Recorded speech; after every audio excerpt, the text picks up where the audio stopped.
ये जो central arm police force का बिल आपने लाया है,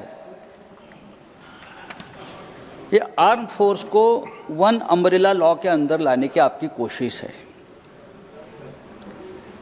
ये जो बड़े बड़े हमारे संस्थान है जैसे BSF, CISF, CRPF, ITBP, SSB, लेकिन ये सभी फोर्सेस में इतनी अनरेस्ट हम देख रहे हैं अभी कि आपका अम्ब्रेला फट जाएगा नहीं तो उड़ जाएगा।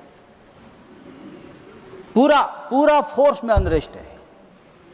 मुझे लगता है कि ये जो आप स्टेट एंड सेंट्रल में कोऑर्डिनेशन की बात कर रहे हो, ऐसा नहीं है। ये एक फोर्स की कमान कैप्चर करने की कोशिश है और ये ठीक नहीं है। ये बिल सिर्फ सीएपीएफ कैडर के अधिकारियों के खिलाफ नहीं है, ये न्याय भावनाओं के खिलाफ है। जिस फोर्स ने अब तक सैकड़ों बलिदान देश के लिए किए हैं, उस बलिदान से अर्जित मेरिट के खिलाफ है। मैं आपको बताता हूं ये बिल क्या है। एक्चुअली ये बिल क्या है, बहुत सीधा बिल है। ये बिल एक्चुअली क्या है, एक उदाहरण के तौर पर, बुरा मत मानिए, एक उदाहरण के तौर पर मैं बताता हूं। अमित शाह जी इस देश के गृह मंत्री हैं, दिन रात मेहनत करते हैं, देश के रक्षा के लिए समर्पित है। 370 हटाया, लॉ एंड ऑर्डर संभाल रहे हैं और भारतीय जनता पार्टी को जिताने के लिए बहुत मेहनत भी करते हैं। चुनाव आयोग, supreme court, ED, CBI, BJP को इस तरह से मैनेज कर लेते हैं कि बस और कोई मैनेज नहीं कर सकता है। गृह मंत्रालय के माध्यम से पार्टियों को तोड़ देते हैं, अपनी सरकार लाते हैं। लेकिन अचानक पीएमओ से ऑर्डर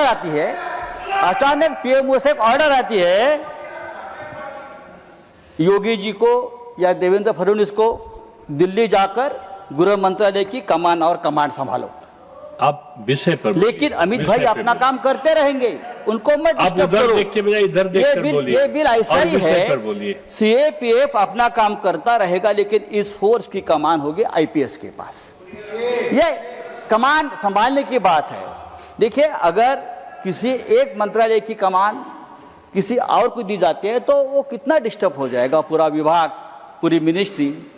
और यहाँ तो पांच फोर्सेस की कमान साथ छोड़ दिया है। पांच फोर्सेस की कमान एक आईपीएस के कैडर के हाथ में आप दे रहे हो, और ये कमान के जो अधिकारी है, हाँ, उनको असिस्टेंट कमांड से डेप्यूटी कमांडेंट होने के लिए 15-15, 16-16 साल लगते हैं, और ये फोर्स का कोई डीजी नहीं बन पा रहा है। आप डीजी की पोस्ट बढ़ाइए, आप एडिशनल डीजी की पोस्ट बढ़ाइए। बहुत धन्यवाद। ये करिए, लेकिन फोर्स के ऊपर अन्याय मत करिए।